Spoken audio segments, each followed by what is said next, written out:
In a world where most people watch movies and then forget about them, these brave heroes join forces to watch them again and then talk about them. Join them in their epic journey as they go back in time, a decade and beyond, to revisit and break down films from a vast array of genres. Do these movies hold up over time? Are they classics? Find out on Retro Movie Roundtable.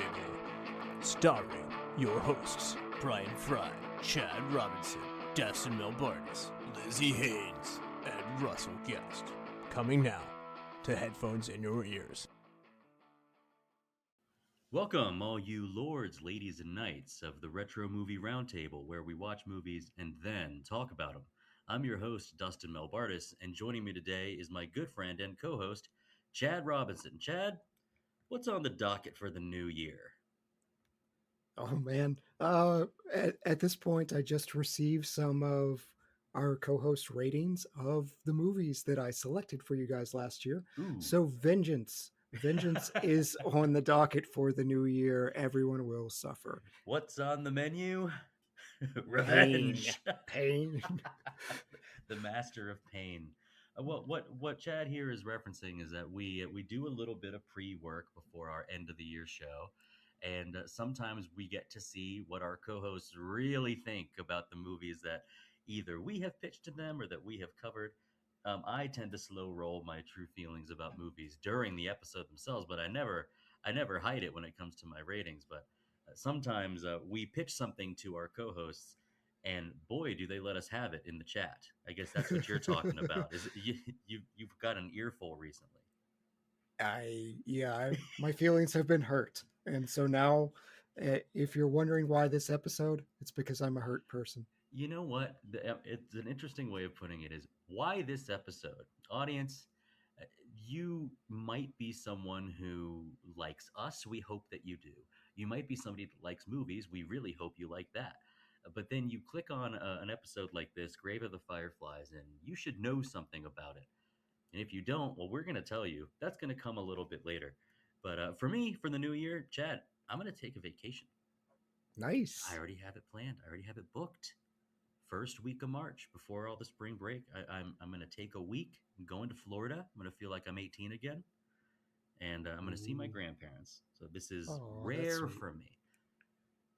That's sweet. I love that. Something nice. I've talked to them over the phone a couple times this year and said, I always say it and I never do it. It's kind of a thing that I'm known for. And I am going to go see them, and I'm looking forward to it. That is so much nicer than Pain and Vengeance. Like, yeah.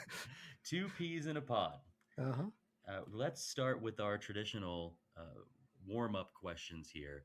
Tonight, we are covering, and if you clicked on this, you know what we're covering, one of the saddest movies of all time. Chad, is there a sad movie that holds a special place in your heart? I don't know if you can call the overall movie a sad movie, but like the first 10 minutes of Up just destroy me. That montage between the husband and the wife tears me apart every single time. The movie itself is uplifting. It's a fun little adventure. But man, getting through that first montage and sweetness is just, burns me up. Same with Toy Story 3. Like they're going to die in a furnace. Yeah.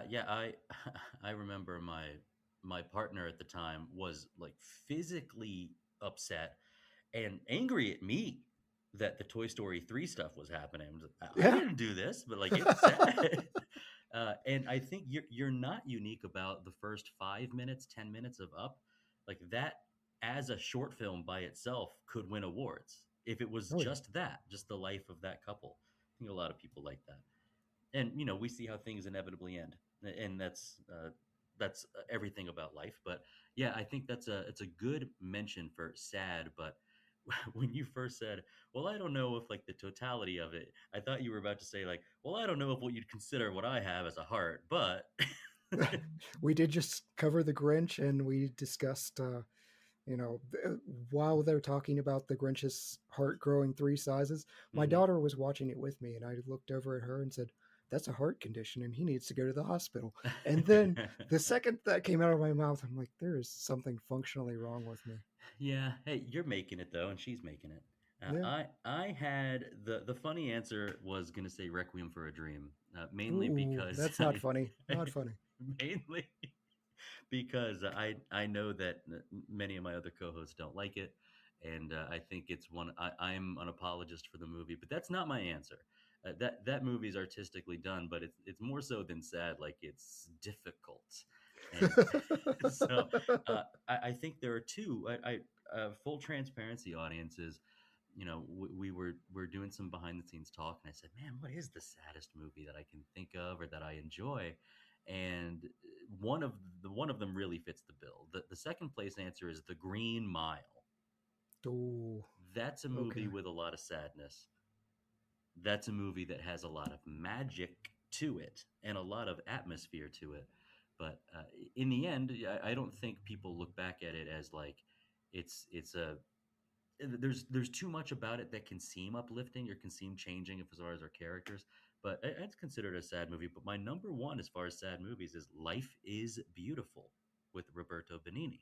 Are you familiar, Chad? I don't. I don't know this one.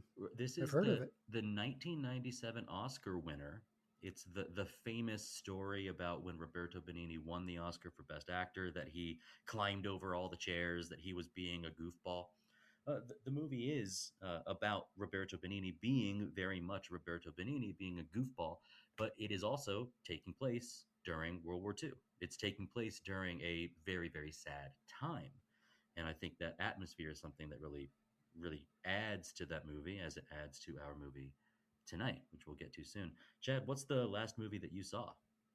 Well, I mean, we're covering Grave of the Fireflies, and one of the funniest trivia bits about this movie is that they couldn't get people to watch it because it's too flippin' sad. So what they did is they paired it with a double feature with, this came out the same year, My Neighbor Totoro, and different theaters showed it in different orders. So one would start with My Neighbor Totoro, No which is way. a I didn't know children's that. movie, and it's just whimsical. There's like no evil, there's really no conflict, but it's just a fantasy world.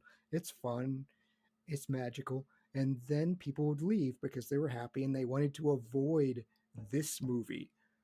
But the chaos monkeys that did it the other way around, and small children were present to see My Neighbor Totoro, who is like Winnie the friggin' Pooh in Japan. Like, I can't stress how big Totoro is. They saw Grave of the Fireflies first. And that's what I did. So I Oh, followed that. I thought that was oh fun. wow. Yeah. Oh, okay. So you reenacted the double feature.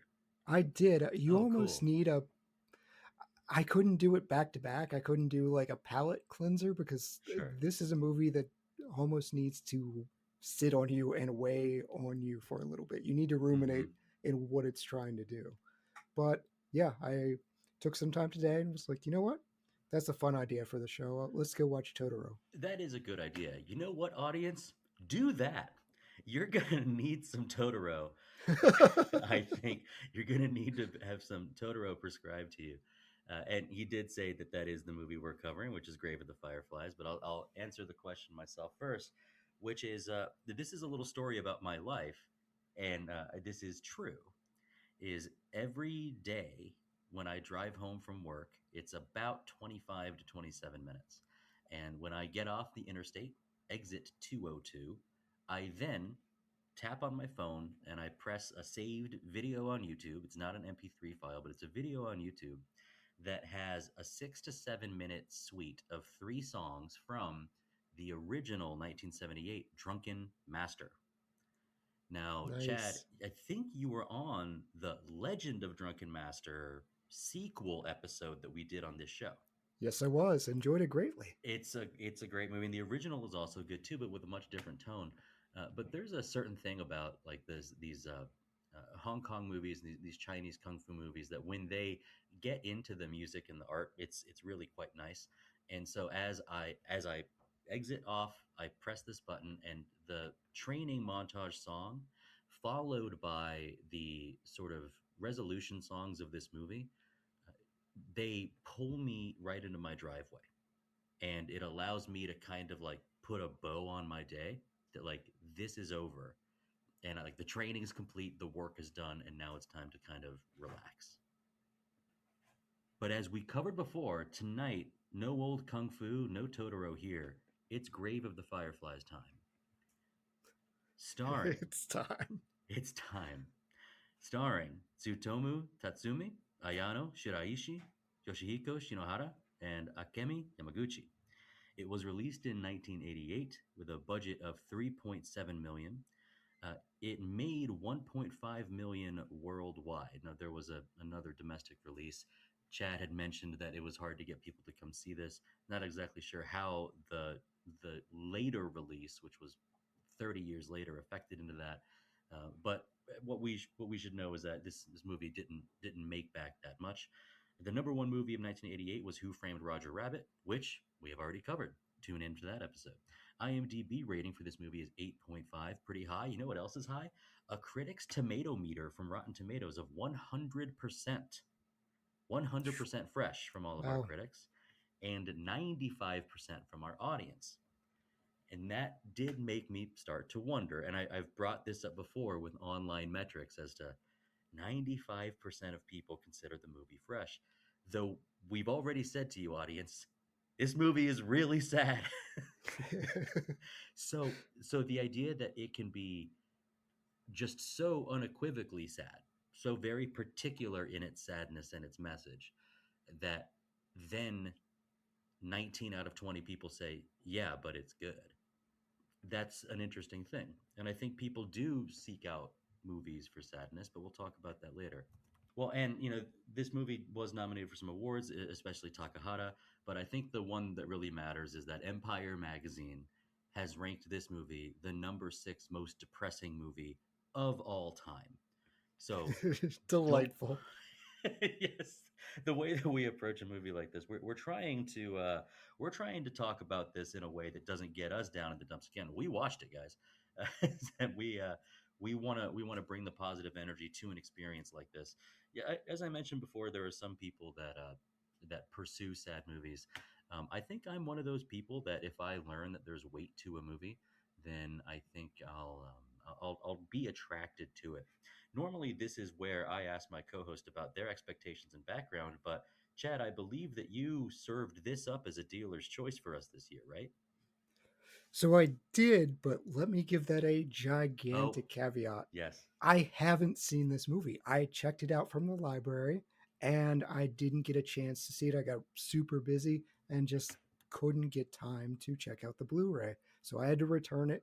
I did get to see Boy and the Heron. That was the primary mission. Yeah. So I got that done. Wasn't as good as this movie. But so my dealer's choices, oftentimes I will give choices and I will let whoever's on with me pick. And my dealer's choices were as follows, and in this order: Troy, Dodgeball, and Grave of the Fireflies.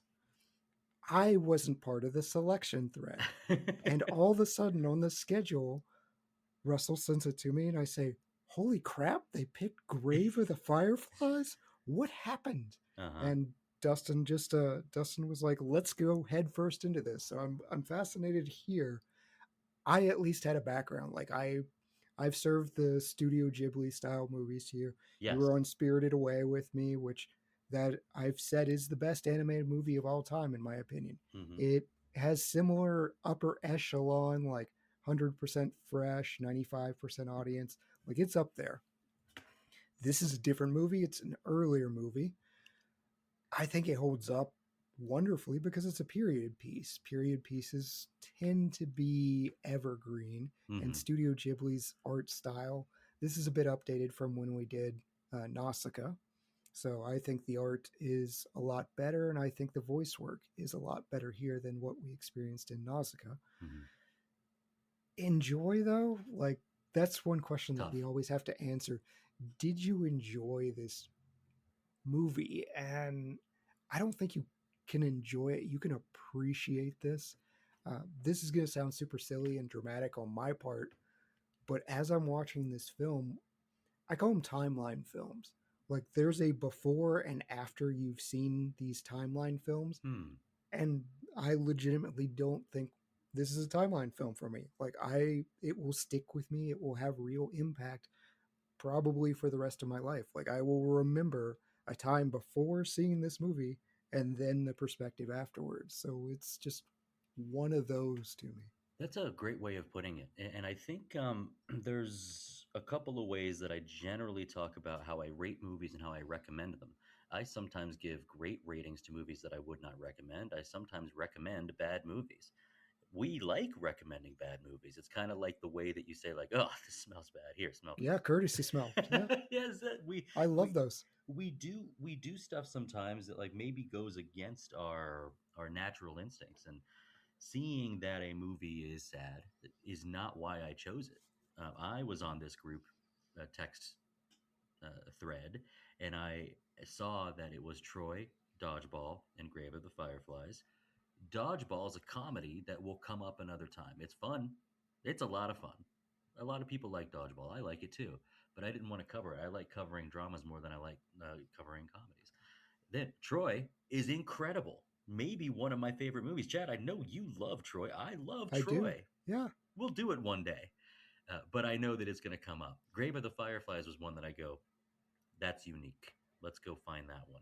Thing is, I thought you had already seen it and was maybe knowing exactly what you were serving up to us, and I did not. So I'll go and say I didn't know anything about this movie. Oh, God. Not a single thing. What Ooh. was I expecting? Well, I saw Studio Ghibli, in for kind of a neat time. That's what I kind of thought. Knew that I Oh, was good in for a Lord. visual feast, and made the decision to watch this at like 11 p.m. at night. Was it like, all right, the day is done. Like, let's go ahead and relax with a movie. And then, sort of the 500-yard stare of, oh my gosh, just what has happened to me. And sometimes when you watch a movie, it happens to you. And I think we'll talk a little bit about after our break. We'll talk a little bit about like what this movie does to you, what it's intended to do to you. But audience, we jumped headfirst into this, and you should too. But before we go further with the show, we're going to just mention one of our sister shows, a friend of ours. And then when we come back, that is when you should have watched from 1988, Grave of the Fireflies, because we are going to spoil it and we're going to talk about it. So we'll see you on the other side.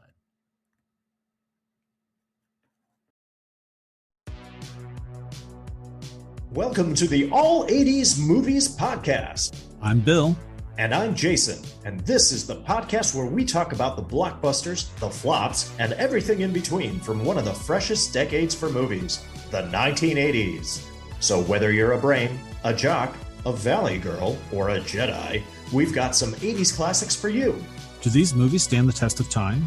Are we discovering something new? Is there an 80s movie we're finally watching for the first time? Join us each week as we dive into the cinematic nostalgia that inspired and influenced a generation. From the hits to the cult classics, we'll discuss our earliest memories, favorite scenes, fun facts, and our not-so-favorite movie moments too. It's the All 80s Movies Podcast, now available on all major streaming platforms. Please subscribe and happy listening.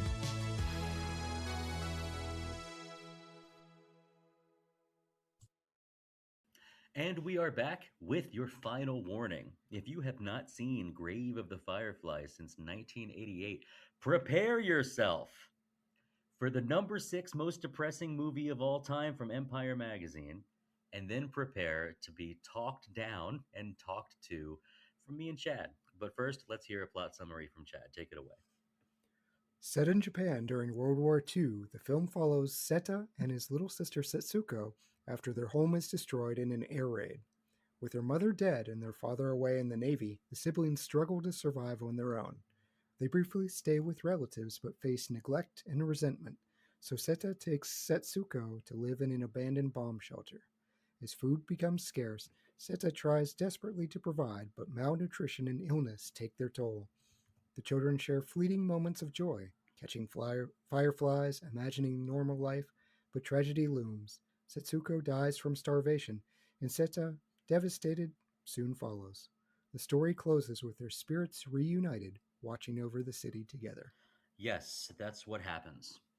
Is we have wartime in the, I guess we would say Far East, but the Western Pacific Theater. is that the attackers are air raiding the cities, and we are watching citizens in these cities. It's war. It's you learned about it in your history books, and the fleet, the Japanese fleet, is soon to be, and then during the movie, sunk, devastated, destroyed, including Seita's father, which we learn about an hour into the movie. Seita and Setsuko's father, I guess I should say. But yeah, we're thrust into this world. We don't have 10, 15 minutes of, oh, things are going nice. We're going to school. We're playing outside. I think our very first moment is, I'm burying this pot of things I would like to come back to because I know at any moment that we're going to get bombed. The entire world is set up for this. The entire world of the movie is set up that, like, they are living in constant fear. There's nightly air raids. Things are tough all over. So I guess we'll start with that, Chad, is this atmosphere of uh, Japanese towns, citizens of it living in fear, and then having to deal with uh, I guess a combo of like nationalist pride, but also just like, we got to make it one way or the other. We know that there's a duty aspect involved. Let's just talk about the atmosphere of the setting first. Oh, that's interesting because it is something that Westerners can struggle with. There's not necessarily a hero arc with this film, Yeah. but there are things like pride that you mentioned. Um, Seta mentions, how can the mighty Japanese empire surrender? He, it didn't occur to him that they could lose. Like never entered his mind. And the adults are telling him in the bank very callously, yeah, the entire fleet is sunk. They're Mm-hmm. all basically to a man destroyed. He doesn't have this information from the outside world. Some of that is coming down from the emperor of just hide it from the population as they're starving, that it's their civic duty to take lower rations. And their rations during this time were cut to 1,400 calories a day on average. And we know that quite a few were getting considerably less than 1,400 calories. Mm-hmm. And we see them eating whatever they can. This is based on a true story, and the true story is sadder than the actual movie. Like, it is just horrifically sad. The writer of the story, or I guess the writer of how this eventually becomes a storyboard into an animated movie, I think that is our Takahata.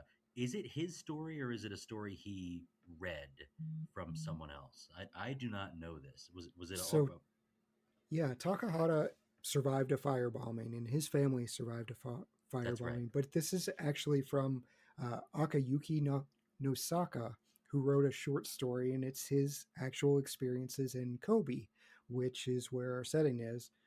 He had one sister that died of sickness. His adoptive father actually died during the firebombing.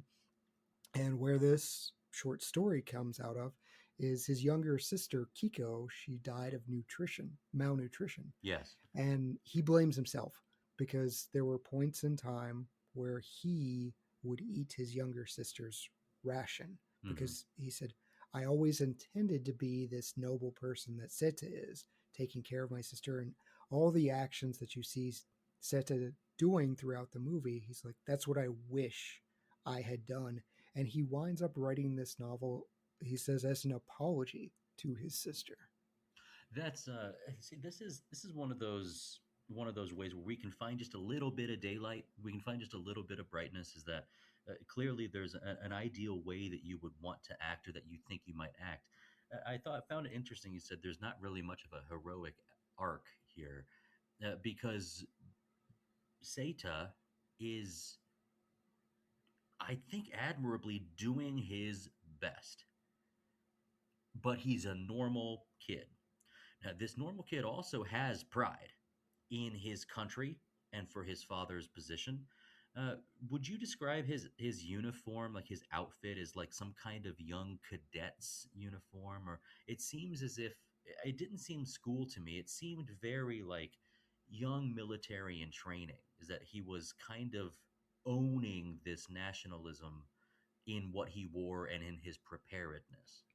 Yeah, he carries like a satchel messenger type bag. And even when he's. So this movie, it goes back and forth, and you can really tell when it's him no longer there, like it's his ghost or his apparition, because it's in this kind of sepia tone. Yeah. But his ideal image of himself is in this uniform. Uh, the Good beginning point. of the movie, it makes me. I just imagine Dustin sitting down and smiling, like, "Oh boy, we're gonna get Spirit Away. What magic are we gonna get?" This movie opens with, "Hey, I died on it's like September 6th, 1945," Mm-hmm. and then he stumbles into this train station. You don't really understand who this is or what's going on. He says a name, kind of like Citizen Kane Rosebud. You get Sasuko. Yeah. And then a janitor pokes and it's like, another one's dead. They take this little tin and they just toss it out, and fireflies come out. And then there's like a ghostly child that wants to run, and she's stopped by a soldier. They get on a train, then there's candy. You're like, what is happening? Maybe it's Right. going to get better from here. Nope. We're going to tell you. We open with, here's exactly what's going to happen. We have 2 dead kids. Now let's show them alive and give you about an hour and 20 minutes to anticipate when they're going to die. In a way, I would say that this is a gift to set us up with it, to be like, do not attempt to grab hope from this movie. We are going to paint a gorgeous beachside retreat where we have people using salt water to try to extract the salt to make soy. We have like having fun on the beach. We have running around and playing games. We're going to illustrate this. We're going to illustrate like the joys of cooking your own meal and what it's like to have your belly full and lean back and just put your hands behind your head. But all of this is done with this atmosphere, with this reality that things are terrible all over and don't get better. What you're seeing is like the best shot make to try to make anything out of what's left of their lives. And so don't try to grab it. Yes, it's pretty, but don't try to hope that things are going to get better. And I don't I don't think we ever really have any like really positive, joyous humps of like, oh, there's a chance. There's a chance that things get better. I think it is kind of a steady decline the whole movie. You've mentioned some of the scenes, like we get that joy at the beach where they're genuinely having fun, and there's a little montage and they're swimming and things like that. But then Setsuko follows a little crab, and you're like, oh, it's a 4-year-old following a crab. How Right. cute. And you get a pair of legs, and there are flies around it.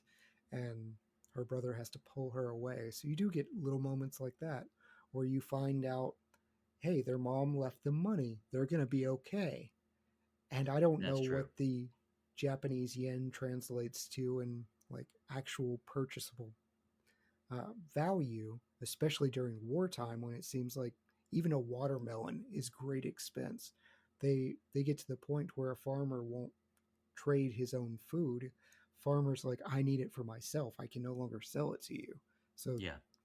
food Yeah. is so scarce that there's absolutely no price you can pay. We've covered The Pianist on this show, Mm-hmm. which is another movie that I rank very highly but don't recommend. There are movies that I think if somebody were to inquire about my position on this show or that like what kind of a movie had in mind, I'd like to talk to them about it. But then if they say like that they are interested in movies to the same level that you, our listeners, are and that we are, then I would say, man, The Pianist is a powerful movie. You should watch it. But I'm not going to recommend it to like my friends at work or my employees or like people that I'm hanging out by the river by. Like, yeah, you in for a good time and watch The Pianist? No, no, you don't. Right. And this is the same thing, is that I think there would be like Criterion Collection heads that would be like, oh, when they hear what actors say their favorite movies are, and then they hear the name of a movie they've never heard of, and they see that it's high art from 50 years ago, that they like beeline for it. I think this is high art, but it doesn't really seem to get better. Every little glimmer is met with another thing that's tough. let's go with what's next. You already know that they are going to end up dead. The first fire raid ends with uh, Setsuko being carried away by Seita into some place that is relatively safe. It then begins to rain. He's already familiar with the quote unquote black rain. Like, oh, after a bomb, it's going to rain this kind of sooty nastiness. And then they return back. And while there was fire abound and while there was part of the city destroyed, is that there are people all around that seem to be in, well, this is our life, but it could have been worse. Like, that's kind of our first, like, major impact thing, is that bomb dropped.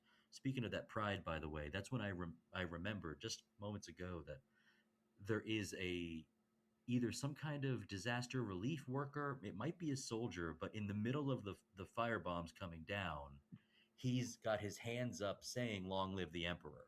Yes. Mm-hmm. To kind As of the city remind, burns. yeah, to kind of remind you, like, there is a direction of the way that people are thinking about this. But we are immediately met with, oh, does this ring belong to your mother? And then we're shown something that I think was brave to show, is that, like, this animated gruesomeness. Chad, with the first time that you saw this, did you think, oh, wow, they're being brave? And then after 5 seconds, 10 seconds, 15 seconds, you realize, oh, they're doing this to me. They're showing me how much this hurts and how hard it has affected her body. And, like, I feel as if that scene in the hospital is meant to be like, oh, this is indicative of our tone. The callousness does strike me. Like, as soon as the mom was separated, I knew what kind of movie I was getting into. So I'm like, she's going to die. She is dead. She's not making this. I was surprised that we went to the body cast and the severe burns and things like that. And she's sleeping. And even then, Seita's asking, hey, do you have her heart medicine? And you can kind of see he's not even a doctor. He's like a field medic or something. He's like, yeah, we'll get to that. He knows Sure. Yeah, exactly. that this woman is dead. But, the workers, as they're tossing bodies into a just mass grave and burning them, say things in front of Seita like, you don't want to see the body. And we've got to get it out of here because it's going to be hot, implying she's going to really smell bad here soon. And so having that, I have a decent background. I haven't seen every Studio Ghibli movie, but there are no whimsical ducks. There is no magic.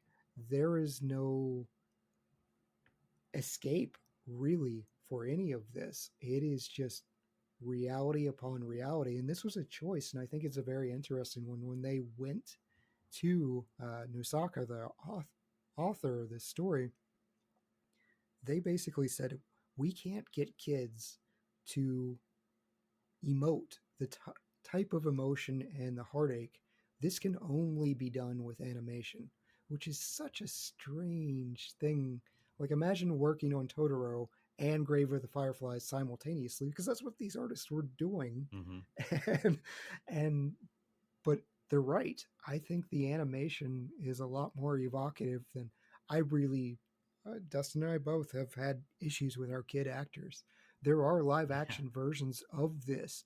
There's a 2005 and there's a 2008 version of this. Mm-hmm. I don't recommend either one of them. This is the most powerful one. I think they absolutely did it correctly. You get the wonderful still frame shots, and you can change the tones of the background. Things fade in and out. This sepia just shows quite a bit of, you're thinking, oh, those are really nice lights. Oh, wait, those are bombs falling. Those are not twinkling lights. And that hits really hard. Yeah, I think also with there are styles in animation that allow you to show emotions in a silly way. For instance, in anime, if somebody were embarrassed, perhaps they might have a big water droplet on their head, or their eyes might bug out literally, something that is physically impossible for a real life actor to do. And I think that this was most apparent with Setsuko late in the movie when she's malnourished and sort of every bit of her face has been retracted, drawn very small, to show that like there's very little life left um, in that space. Because I think throughout the movie, Setsuko's attitude and playfulness, stubbornness, I would almost go so far as Chad, you took the words out of my mouth. I actually wrote this down. Is that you and I do share a criticism of child actors? I wonder if this. Now, how old do you think she's supposed to be? 5, 4? She's 4. She's She's 4. 4. Mhm. Do you think there's ever been a more well written or well executed 4-year-old on screen? No, and even she does whining, but that's what a 4-year-old does. They Yes. just kind of call out to the ether for someone to solve their problem. I'm hungry. I'm tired. I hate the shelter. I don't want to go. She goes through all of those things. The fit she throws when the kimonos are being Right, taken about away the because that's kimonos. her mom. That's her memory. That's something that she has of her mother. And in her mind, her mother's still coming back. Like Seta is protecting her. Now we find out the aunt at one point is just like, your mom's dead, and Right. didn't even tell Seta, and he just breaks down because he's had this charade going on for way too long. Seta is trying to protect her, but as Dustin points out, he's doing the best job he knows how, but he's not doing the right thing consistently. He does. He's stubborn in his own way. He's bullheaded in a way. There was something I read about this, which is the idea to say like we can do whatever we want, and the choice to leave the aunt's house is, I think, in Japanese culture there might be some people that say, well, okay, well that is your path, stick to it and follow it. But then as far as conformity, they would say, what on earth are you doing? That is a death sentence. Like to go away from the closest thing you have to security, even if it is rough, even if she is quote unquote, mean, or the idea that she's the opposite of grateful here, that she feels as if she's been given this impossible task. She clearly didn't ask for it. It's family on her mother's side. I think she makes the comment like, "Don't you have other family on your father's side?" And he says something that's just so incredibly real, which is, "I don't know how to contact them. I'm a Right. kid." I don't know where they are. Yeah. Right. You help me find them. Like, if you have issues with keeping me around, but he doesn't have the emotional intelligence yet to say like, I actually need help.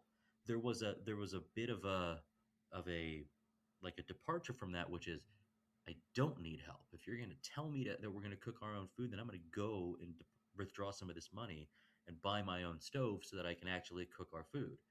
And they talk about it in separate rooms, like, oh, just to spite me, they're actually cooking their own rice. I guess she felt there was a little bit of a duty that she could not take all of the food that was earned from selling the kimonos or anything made with the money that he withdrew from her mom's account. Like this, the separateness between this aunt, who is also sort of berating the young man for not working for the country. My daughter goes and works for the country. My husband goes and works for the country. What are you doing? And I don't know. Based on Seta's portrayal in this movie, it seems like he's the kind of guy that would run out and pick up a cart and go do odd jobs around the town, or go enlist in like a young military, or a young um, like cadet group, just to like make things better. Doesn't it seem like he's the kind of boy that would do that? See, I've been trying to reconcile that in my head, and I think the issue for Seta is Setsuko. He doesn't want to leave Setsuko for any amount of time. And anytime he does leave her, something bad tends to happen. He Hmm. even makes the promise later on in the movie, I'll never leave you ever again. And then when he leaves her and comes back with this food, he finds her and he gives her the watermelon, and she never wakes up. He says she never Right. wakes up. She is hallucinating. She is eating marble. She is handing him rocks that she says are rice balls. Yeah. So every time he's done this, I think he just has this fear. He knows his dad's gone. Like in the back of his brain, whenever the aunt kind of implies it, if like your dad hasn't answered in 10 days, I wonder what's wrong. That's longer than usual than it takes to get a response. Right. You know, at that point, dad's gone. Something has happened, captured dead otherwise. He's not coming back. So I think in the back of his mind, he's saying, this is all I've got is Setsuko. I'm not going to leave her. But I agree. His personality trait does say, the aunt says, go serve in the fire squad. Like putting out these firebombing air raids that they're dealing with. And that's a fairly simple task. He even looks at the bucket of water during the first air raid. That's right. And then he runs past it. Never really deals with it again. So, yeah, we see this noble characteristic, but it's really only with concern to his sister. It's not really concerned with anything else. I think it's very clear from the very beginning that he is a good brother. That I was not concerned with my sister's well-being. I was more of the sibling rivalry kind of thing. She's 3 years younger than me. We learned to love each other after we had both grown. And I think both of us look back and be like, wouldn't it have been better if we just were on each other's side the whole time? But we weren't. Yeah. We were rivals. And the thing that I think is we know that he leaves her quite a bit. And I think there's a very touching scene towards the end where it shows it's after she's passed. It's kind of a spectral, ghostly version of her by that pond, by the cave shelter, where you see all these very short 3-second, 4-second clips of her playing, of her make-believe, of her like running around like with a cape on, with her kind of pretending to cook, like just doing all this stuff on her own. And there's a moment where you're like, oh, that's sweet, but it's also like she's alone a lot. But she's alone because he had to go steal. Like this pushes past where it's like there is no miracle. There was no turn of fortune. Things get worse and resources run out, and then they get worse and resources get harder. You manage to get away with some. I think he kind of loots during some air raids. Yeah, he crams down the rice, yeah. He crams down but he's also like taking stuff in order to try to go sell to somebody else. That's so realistic that this is the only way that my, ninth grader brain can work is while everybody else is ducking for cover. Well, I've already ran through a couple of fire bombs. I'm going to try to steal in order to provide for my sister. I think he's probably okay with being hungry. He's just not okay with her being hungry. He really does put all his efforts towards Setsuko. He does have one moment of weakness where he does eat that rice without Setsuko, but I agree. And this was a thing during World War II.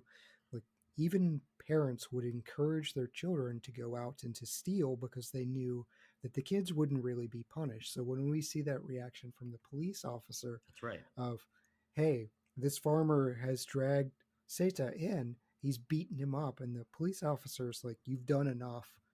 I'll handle this. And he's basically like, you're hungry, kid. I get it. And lets him off.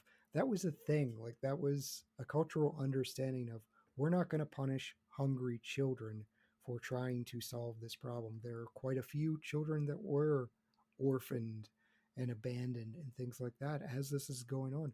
I didn't know about this. So American forces, this was April 1945. So right during the time frame of our movie, they conducted, it's called Operation Starvation.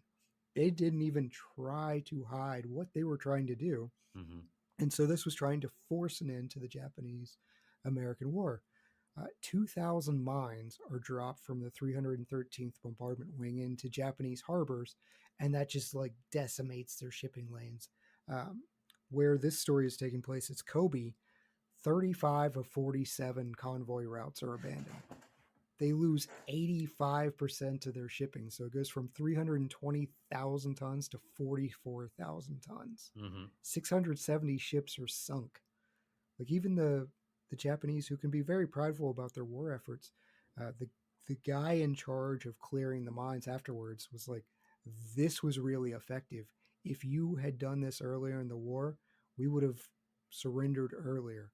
Like, you Right. didn't necessarily need the atomic bomb. America Right. figured out how to shut off the food supply, and it's quite literally called Operation Starvation. Yeah.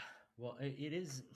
I don't know if we need to. It is interesting to think that watching this movie, you are seeing this being shown from the Japanese. We're not going to say rural, but we're going to say sort of light village or light town perspective. Is that it's very clear who it is that the offensive is from. It's supposed to be. It doesn't have to tell you like this is the end of World War II and this is the Pacific Theater. This is what it's meant to be. So I don't believe people that are watching this movie need to have their hand held with like who our combatants are. I don't think we need that. I also think that if you're watching this movie, that you have a general understanding that this is a human story as well as a Japanese story. So I did come back to this that like war movies more often than not show war, battle, killing on the battlefield. This movie is a war drama, but it's happening exclusively away from a battlefield and it's happening where civilians live. And so I wonder, I don't know when the story is written, but this movie comes out 43 years later. What's our creative goal with this? Well, we've drunk it in, you and I. Like we've drunk in this movie and we've experienced the sadness of this particular story. I think in general, if you were to say a historical fact about how many people died during any war effort, it wouldn't hit the same as a story like this does. So what is like the goal of the portrayal of this story, when it came out in 1988? I've seen it called anti-war, and it's certainly showing the horrors and the effects on the general population. I go back to when we covered We Were Soldiers. What I found interesting wasn't necessarily the soldiers, but they showed clips of the wives dealing with their life back home. Mm-hmm. You don't really you think of Iwo Jima and Nagasaki and things like that, but you don't necessarily think of what is the civilian population doing, especially on a losing side. Yeah. How is that looking? So I can see it being anti-war, but our director himself says it's not necessarily anti-war. I genuinely think that he's just trying to tell Nosaka's story, and Nosaka is telling it a human story of, and he needed to get out there. This is an apology. He has survivor's guilt. I lived. My little Yeah. sister that I was in charge of and could have given rations to didn't. This is something burdensome to me that I have to artistically get off my chest. And I don't think we need a greater motive than that for me. I don't That's think it true. has to, they're not really trying to enter a political theater. We do see South Korea pushes back, like this movie was banned. It was not allowed to be shown because they thought it was sympathetic to the Japanese and Right. their war effort. And, look it up. Like the Japanese were a terror to basically everyone they fought against. There are just countless atrocities on all sides. Yeah. And certainly very, very hard and difficult feelings to process. So we're not trying to make Japan's army the good guys here. This is just Right. showing here's their perspective. And I think that Takahata is also not attempting to show this isn't a like one man's freedom fighter is another man's guerrilla fighter. Like this is not like ooh, let's re-examine the coin to show that there is we've talked about movies that are very clearly like carrying a state message. We've talked about The those before. Patriot. The Patriot, but then also very early in my time on the show was a hero, with China. Mm-hmm. Is that like we understand that, and our director or involved in this story is that we know that he is anti-war, but that this movie he claims isn't, and you brought that up. I don't know if I believe him. I think the story about like this is how bad it was for us. So you're following these two, but you're also walking by dozens of dead, burned bodies on the street. This is how bad this was? The I think there's other stuff about how war affects the way that society treats each other. Is You got that one farmer who really beats the hell out of Saita, who likely would have, you know, been more forgiving about someone stealing a tomato or whatever it is, or I don't know if that's sugar cane he takes towards the end. You have the aunt who it is did raise a particular question for me, which if we're going to be in the dark parts of like our emotional well, is she's stuck in a position where she feels like she has to try to take care of these kids. And in severe wartime, I wonder, Chad, is this a question that you even could fathom an answer for? But did she have like a duty to take on orphans her from her sister that passed? That's part of the culture that I may not have true insight into. I mean, it may be part of their culture of, hey, this is family, doesn't matter. They are now part of your obligation. Yes. There is some of that structure with like elderly parents. I just don't know about, nephews and nieces. Neither What do I I. do know is that rules go out when bellies aren't full. And I think that's the turn. And I kind of wish, and I'll talk about this a little later, the rations, they give you hints that the rations are running lower. And that is when the tensions start getting higher. And it's, hey, Seta, go get a job, go bring something into this situation instead of take, take, take. It doesn't matter that it's your rice that came from selling kimonos.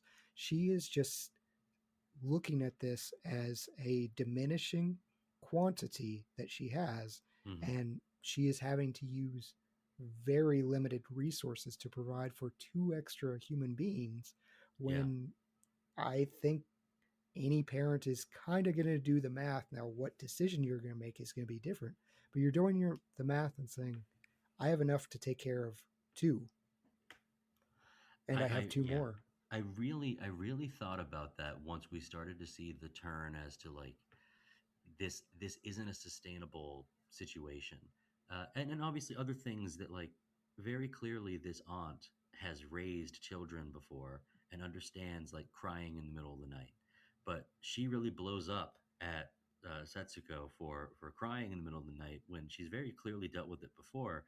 But that's just because the tensions are so much higher. When uncertainty abounds, there's no end in sight for suffering. Like the war might end, but it's not like things are going to get better when the war ends. They don't in this movie. Yeah, So Seta dies after the war is over. it's the war's over. Like nobody's willing to take him in. Like okay, we can start depleting some other resources, knowing that shipping lanes might reopen, or there's no plan for like redistributing wealth that's going to save him. He is not saved. He can't save himself, and the country does not save him. The community does not save him. But I did think about that. This movie made me think, well, if I'm a parent, we're going to starve in 6 months. And if I take these two kids in, then we're going to starve in 3.5. What's my duty? Imagine having to make that call. Mm-hmm. I think there are a lot of cultures where they would say, it doesn't matter. There's also a lot of people in American culture that would say, doesn't matter, he's kin. Don't matter. That's my family. Vin Diesel. God, it's Vin Diesel. But it's when your back's against the wall, really. When it's starvation is the. We're not talking about street cred or rep. We're talking about like we will die faster if we take in my dead sister's kids. Um, it did just sort of it swirled other emotions within you watching the movie more so than what it even projected to you. Uh, Chad, what other what other things about this visual and audio journey are at least worth bringing up aside from it being the number 6 most depressing movie? I think the score is just haunting and beautiful. We we talked about Spirited Away and just the sweeping tones and the hope, and it just kind of fills your heart and your soul as they're falling, and completely different here. Like, Yeah. we never really get too much of a break from morose strings and just this lament throughout the entire movie. And the words I wrote were haunting. Like, this soundtrack, Yeah. I think if you played Grave of the Fireflies soundtrack, I may not be able to hum the tune, but as soon as I heard that music, it's going to put me back in a place where I'm seeing and feeling this movie. And I've mentioned to death the sepia tones. I thought that was such an interesting choice because you think Studio Ghibli, you think bright, Yeah. and we get a little bit of that. So, and again, callousness to this war when Seta is getting a casket for his sister. And the guy's like, otherwise, it's a beautiful day. And it is. It's bright, it's sunny, it's blue skies, and you see people that are returning. They left Japan, or at least left the war area. They're coming back in lovely dresses and bright colors, saying, oh, it's just like how I remembered. Oh, this. Meanwhile, Seta is dying in like a subway or something by a pillar with a whole bunch of other, they call them bums, and the janitor just says, another one. Right. Yeah, the score is like full. There are at least 30 different pieces of this score, and you're right. There's not that much that is. There was a mysticism and a whimsical nature to Spirited Away. Everything here is rooted in the realistic hardship of this, and I think you might think about crashing waves or a beach scene, or you might think about the joy you feel with a full belly. You never really get it. You get some kind of like marching order style music, which is just sort of like, okay, today is a day where we're going to make this stuff and we do it, and that can seem like a win. Any day you survive during something like this is a win. The idea that the smallest things, even with this score, it can highlight something that should seem so small, but it ends up bringing you just a slight respite. Is we get Setsuko crying because she's out of fruit drops. Mm-hmm. Then we get a slight uptick in our music because he shakes the can harder, and you know how that candy will get stuck on the inside. So we get maybe 15 seconds of, well, she's happy again.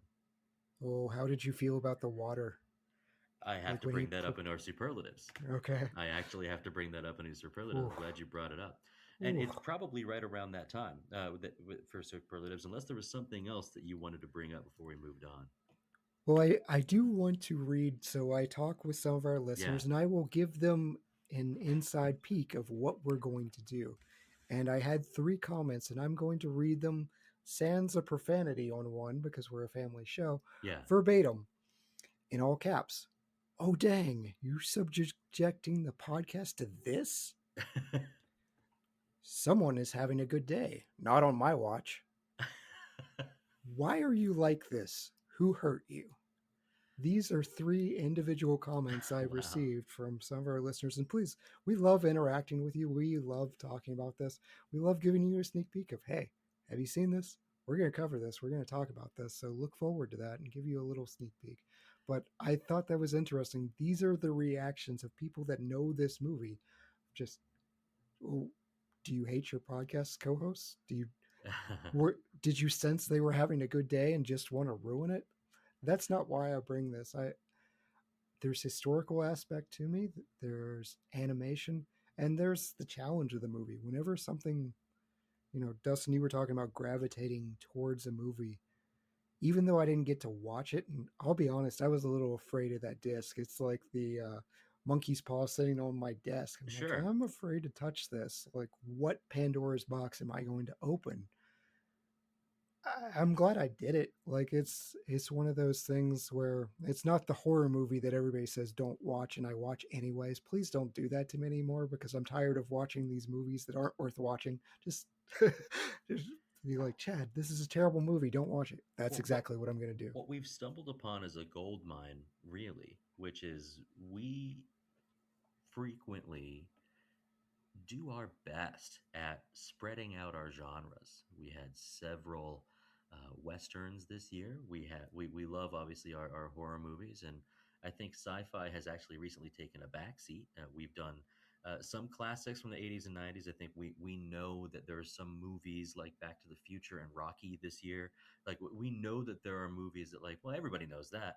So my favorite thing is that a name I don't recognize? Let's go for it. And listeners, if you're one of those people that are like, you're seriously doing that, then I bet that you've got your own catalog of those movies that you're like, boy, that's a sad movie, but I'm glad I watched it. The more Hmm. you tell us about that, the more that you're in the driver's seat, audience, you let us know. And you'll see what it's like. How can we get a positive experience out of a movie like this? I'll mimic you. I'm glad I watched it too, and we'll wait until after our superlatives to get to our ratings. But let's start with our MVP. Chad, who's the MVP of this movie? I think Isao Takahata, the man himself, lived through a U.S. firebombing. I think it's very interesting that he talks about, and I haven't seen a firebombing depicted in media really, but he had, it was sort of like a Christopher Lee type reaction. They never showed them exploding. And I wanted to show that in this movie. So you see them exploding in the houses and the flames. And so he's bringing that up from his own personal feelings and something he injected into this. This is really, he's usually a composer for Studio Ghibli. I Mm-hmm. think this is his masterpiece. Yeah, other people have said this is magnum opus. I also went with Takahata here, only because I feel as if making the call on what this movie needed and why Ghibli could be the one that could do it is difficult. I think some movies we've covered have been passion projects. I wouldn't go so far as to say this was a passion project. It was more of a this has to come out somewhere, and I might be the one that has to do it. And I'm glad he did, because this portrayal of this story, I, I hope it doesn't sound crazy to you, Chad, but I would watch this again I if did. you did. Okay. Hmm. Yeah. Sometimes we get multiple viewings in before the show. I would watch this again, mainly just we do want our movies to pull these feelings out of us. And so this, I think, just the bravery to go forward with, let's tell this story. Uh, it's after hearing that, like, I'm not trying to like to turn around the narrative of the war. I was having a discussion with somebody at work this morning, and I was bringing up kind of the sullen beauty of a story like this. And the first thing he said to us was, "Well, they started it." That's the first thing he said. And I go, "Well, yeah, you're right, but this movie isn't supposed to be like." Let's now 70 years later say like let's get let's turn around, let's flip the script on what World War II was about. That's not the point. The point is a very compelling story that really envelops you in. Yeah, and it's interesting that you mentioned that you would watch it again because this is on those lists, and I've seen several of them that are entitled "The Best Movies You'll Never Watch Again." Yeah. Yeah, it's. I mean, maybe it's because I'm a particular freak, but I think our listeners know to expect that from me, and maybe I've got some freaks out there too. Chad, what's your best supporting actor of this animated movie? So I'm going to go out on left field and say it is our actual animators. I just I look at Studio Ghibli's catalog and I think this is such a unique film from what they've done. It's not Howl's Moving Castle. It is not Kiki's Delivery Service. It is not Hmm. My Neighbor Totoro. It is No, not it's not. Spirited Away. They do unique things with the still shots and to depict what is an awful reality in a beautiful way is an extreme challenge. Yeah, and that's a really good description. An awful reality in a beautiful way. That's really we get little instances of that throughout the movie. I think it wraps up well with one of those. My best supporting actor is a role. I just think it's an important role to the movie. It's the stern ant. The Mm, the stern ant. I'm not talking about our voice actor here. I'm talking about the decision to have the stern ant be exactly as she is. When she makes a decision, she sticks with it. When they say that they're leaving, she lets them go. She's a catalyst for driving this tragedy story toward how bad it's supposed to get. And I think whenever you have a character written into a movie that pushes the story where it's supposed to go, it's like you're a very helpful current, rapid in the river to get us where we're supposed to go. And where we're supposed to go is not like Smile Town. Where we're supposed to No. go is this sucks, but it's the point. So I just thought like well written for that character. I think you've probably got a couple of these, Chad. What's a hidden gem of this movie? So one of the fun cameos is the patient that comes in right after Setsuko is seen by the doctor is supposed to be our director. That is Isao Takahata. I think that's fun, but my hidden gem, I mentioned him, was the police officer. I really liked his understanding tone. Like, this guy could have, stealing is punishable by jail or death at this point in time. Like, it is a major offense. And the police officer is just, get out of here. You beat him up. You did what you needed to do. You've done enough. And then he speaks softly. And just the way he approached that situation, the kid, I couldn't find the actor associated with it. Right. But there was a gentleness and an understanding and a weariness about all of it. Yeah, that character gives you just a bit of like, I think at this point we're prepared for things to get even worse, and instead it's just like a, hey, that was tough. Do you need a glass of water? Okay, now get out of here. Like that's, I think that's a fair depiction of kind of what we would hope for if we were in a position, or just if we were teens, getting met with authority. My hidden gem here is the decision to start the movie with, and this is where I died. Ooh. I think that's really important for setting the tone and allowing you to be, I frequently use this sort of metaphor, to carried along by where the river takes you, is this is how it's going to end. Nobody's surprised that there isn't Titanic 2. So the idea of like, this is how it goes. When I was reading about the story and I was reading about storyboards, I think there was briefly a decision that first 5 minutes, whatever it is actually at the end of the movie. Is that it was a decision to switch it, and it was a smart decision to have it to where know that he dies, then continue. Imagine going through this whole thing with the opportunity for hope. Then I think you get a movie that says, I never want to be involved with that again. Yeah, Takahata doesn't view this as a depressing movie. He set it up exactly how you're talking about, as a kindness of, hey, this is going to happen. Now see how it does. Yeah. Recasting, difficult for animated movies, but give me your best shot here, Chad. So I committed a crime, and I know we're on different spectrums here. I watched the English dub. Twice, and Dustin does not do this. I didn't particularly like Corinne Orr as Setsuko.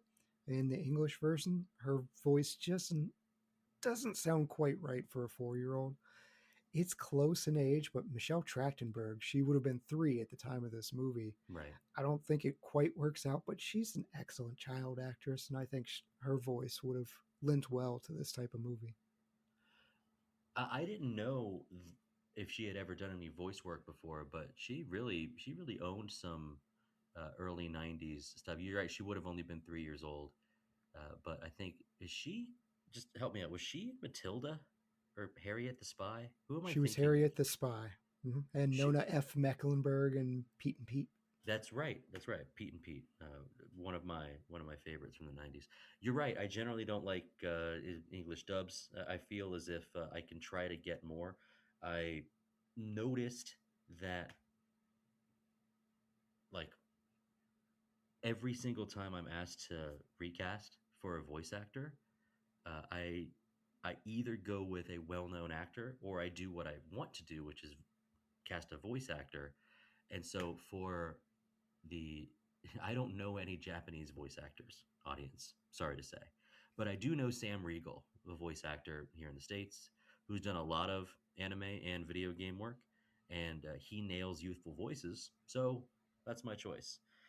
In general, I always prefer subtitles, and I feel like listening to a foreign language is its own kind of music. As you know, you can eye roll if you want, audience, but I really do feel like it adds to, if you're listening to a foreign score, that listening to the foreign language with it helps with the experience. Chad, let's get into the cinematic ones. What's your best shot of this movie?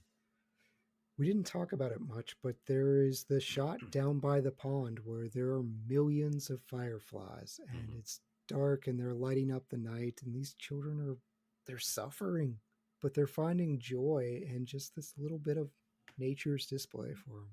Yeah.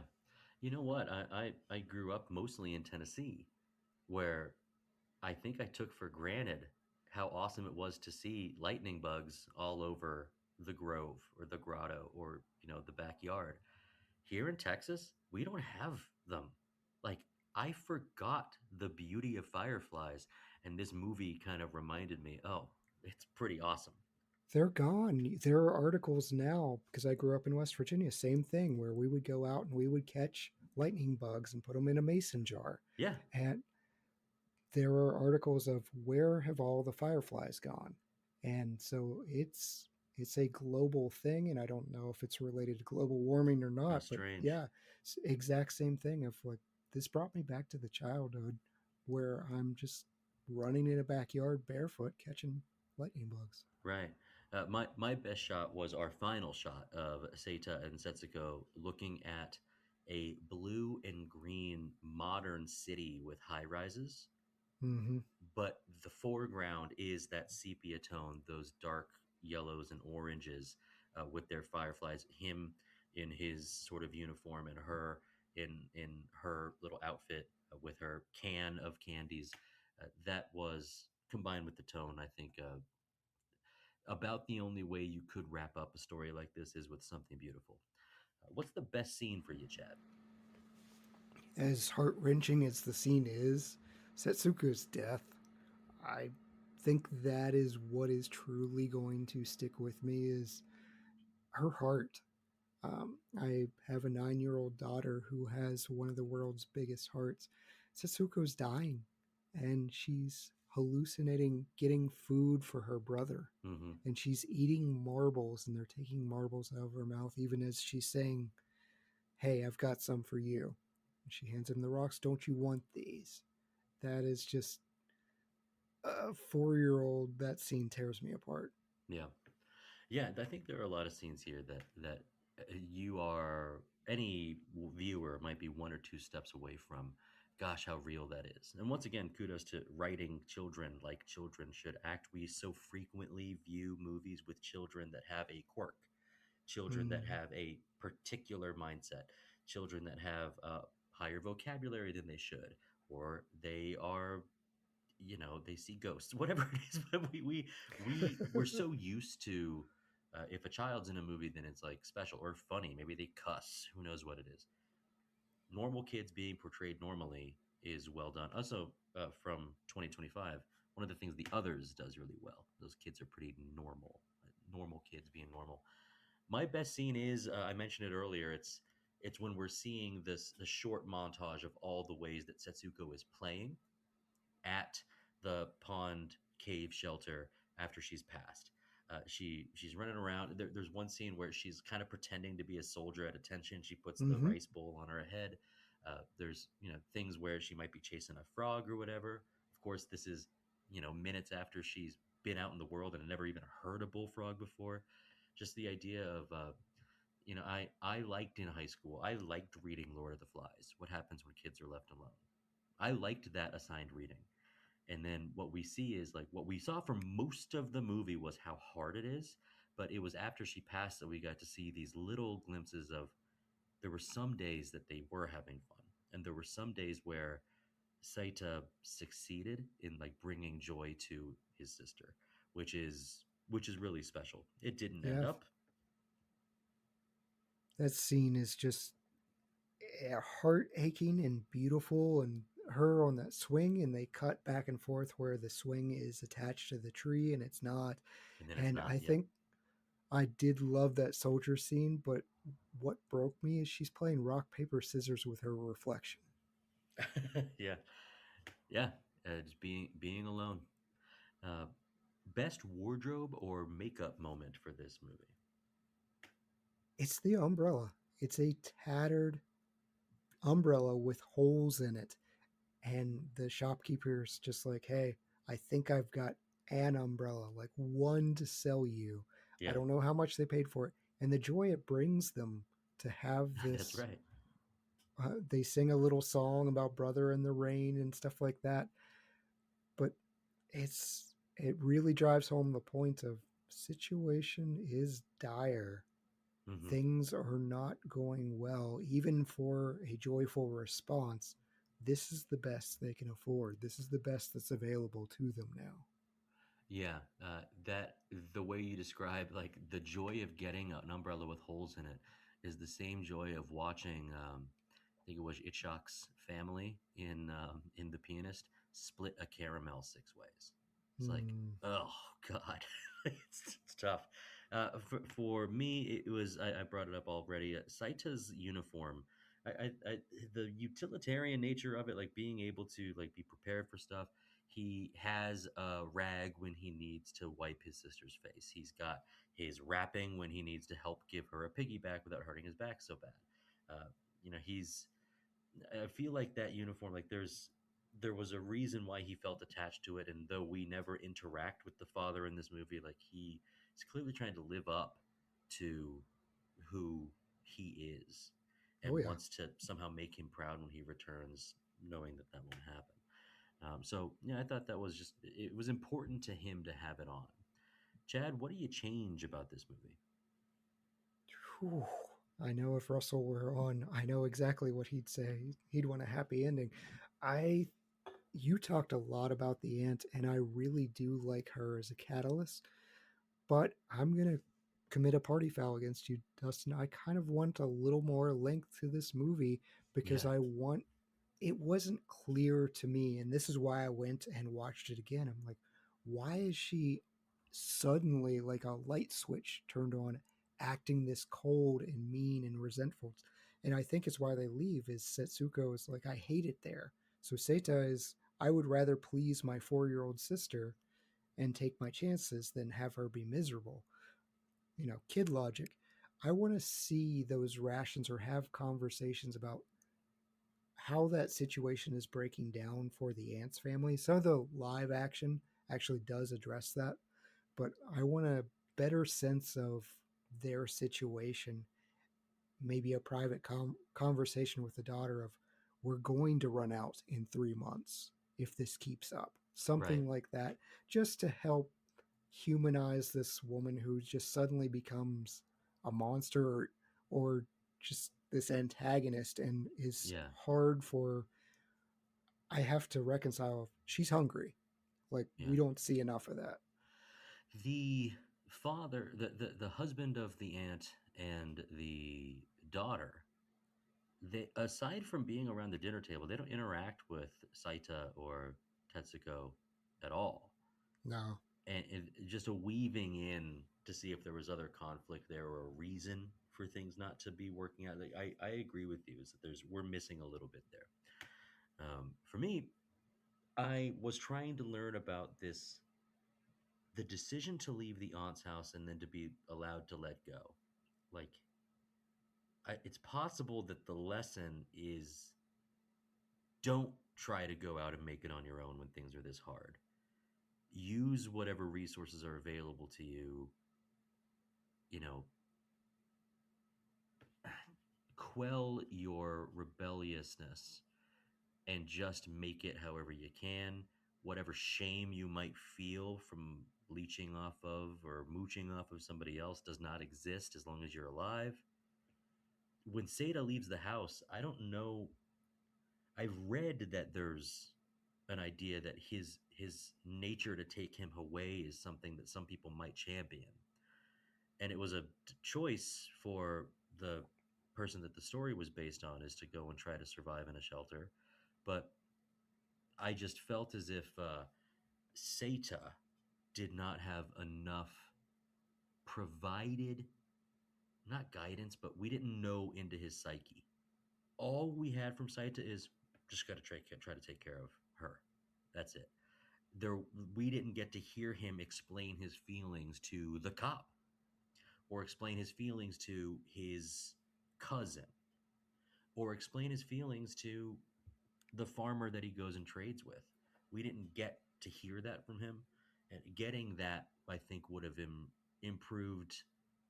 Without the homework and the history, it would have improved a little something about the movie. Not saying it needed that much improvement, but I could have used it.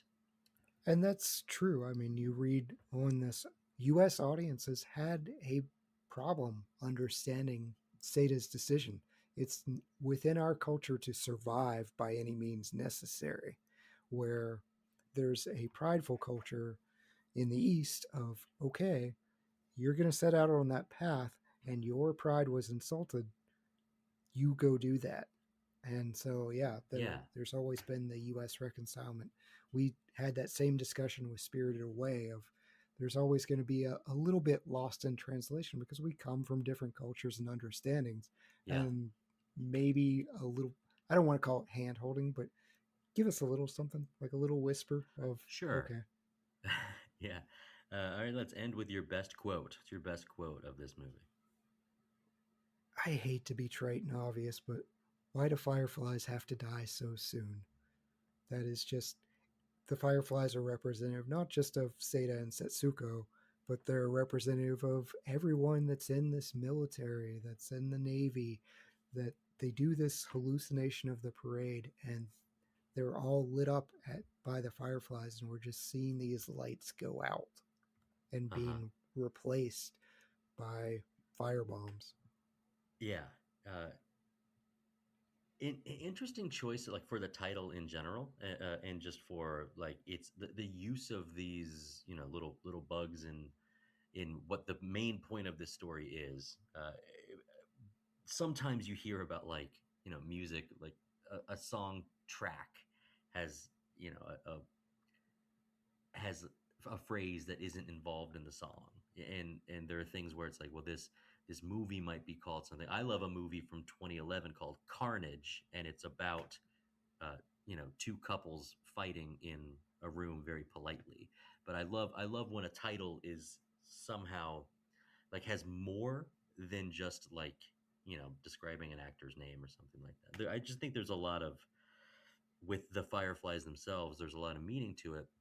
And in fact, I loved reading that quote where something like 9-10 years ago, somebody like posted a tweet that was like, why did this character have to die so soon?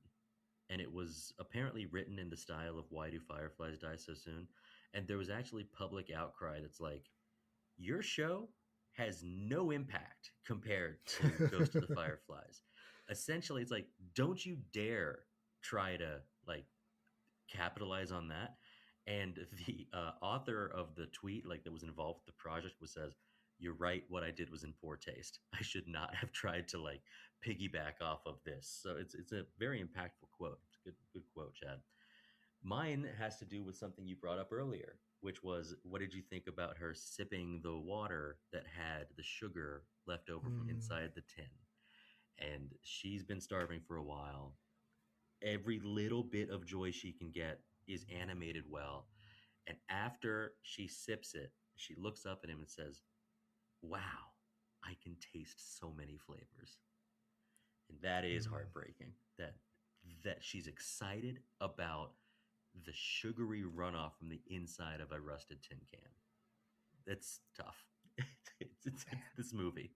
Man, and that's how you're going to transition into the rating. Ooh. Let's talk about rating this movie. Of course, we do out of 5 stars.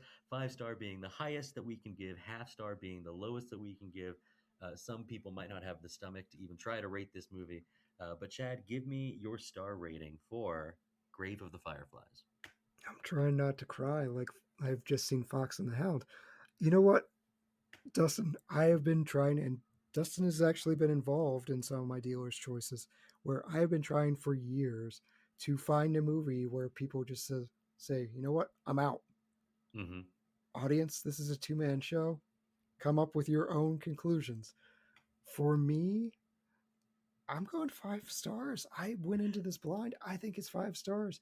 You can make fun of me if you want, but like I said, these timeline movies that I can distinctly mark a time in my life before I see it and after I see it and the way it affects me, this isn't something that I'm just going to think about today, tomorrow. I'm going to think about this years from now. I'm going to be impacted by this movie years from now, having to watch the fate of children play out for 80 minutes. Because we know the first 5 minutes, it's not a particularly long movie.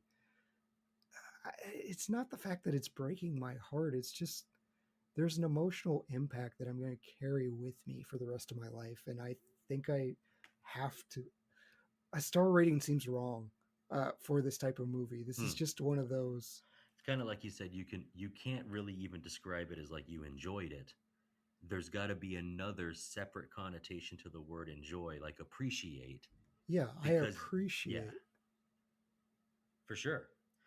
Good answer. I really like your description of like a timeline movie. There are people that will be in the club where you appreciate a movie like this, and then there are people that we know that you would not say this movie to them because it's not for them.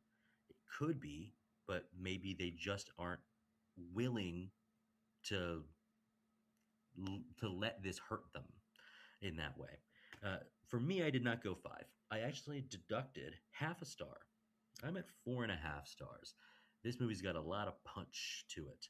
The reason I took a half star away is because I wouldn't recommend to many. I mentioned that if you're a Criterion Collection person, if you're somebody that is a real fan of cinema, if you're somebody that is looking for, I've said it on this show, I've said it on other shows, is that the purpose of the art is to make you feel. If you're looking for this, nothing else will make you feel this way. Aside from The Pianist, it might. Like, there are very few movies that fit into this category to be like, you might have had a bad day, but you didn't have a day like this.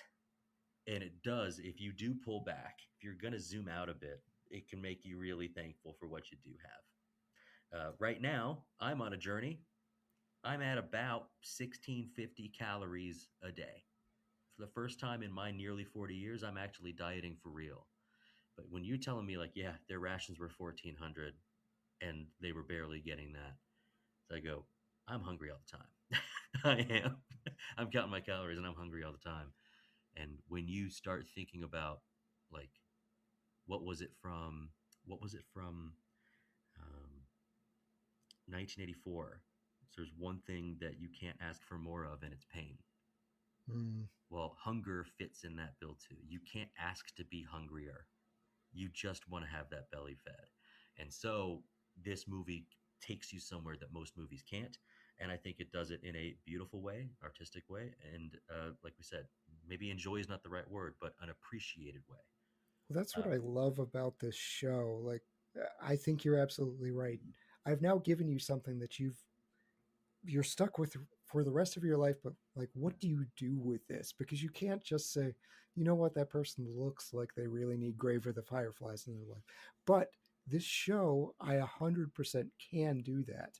I can put it out there and somebody like Dustin can blindly say, I've never heard of that. What's behind door number 3? Oh, it is Heartbreaking Tragedy.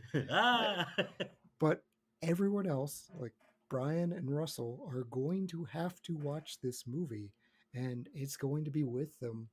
And I like being able to talk about that and almost have like group therapy about this movie. I'm in the same boat. I'm not going to casually recommend it. I bet our listeners, the people that have seen this movie, they're going to tune in. There's going to be other people that are going to tune in, maybe to have some Schadenfreude of like, how miserable did this make Dustin and Chad?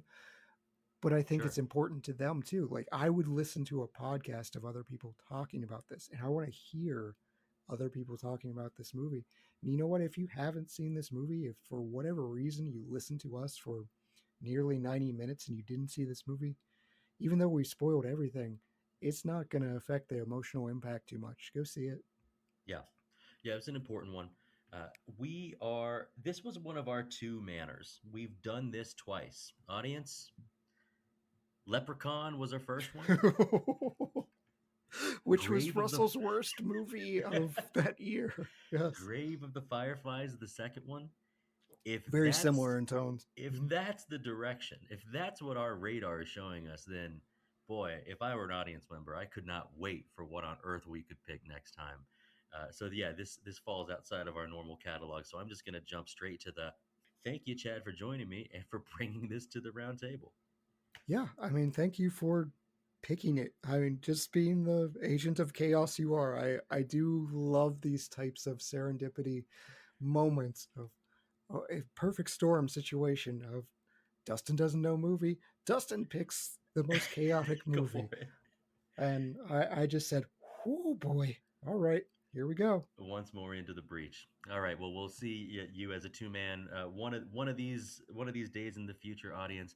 Thank you all, you lords, ladies, and knights of the Retro Movie Roundtable. We invite you to reach out to us. We want to hear from you. Tell us about these sad movies. See what we can inflict on our co-hosts. We love it.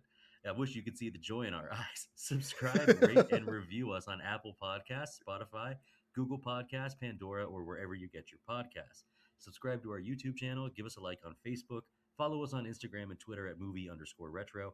Email us at retromovieroundtable@yahoo.com. Producing and providing this podcast is fun, but not free. We invite you to support the show at our Patreon page at www.patreon.com/retromovieroundtable. Any contribution is much appreciated and will go towards making the show better for you, the listeners. As always, thank you for listening. Be good to each other and watch more movies. Chad? So long, partner.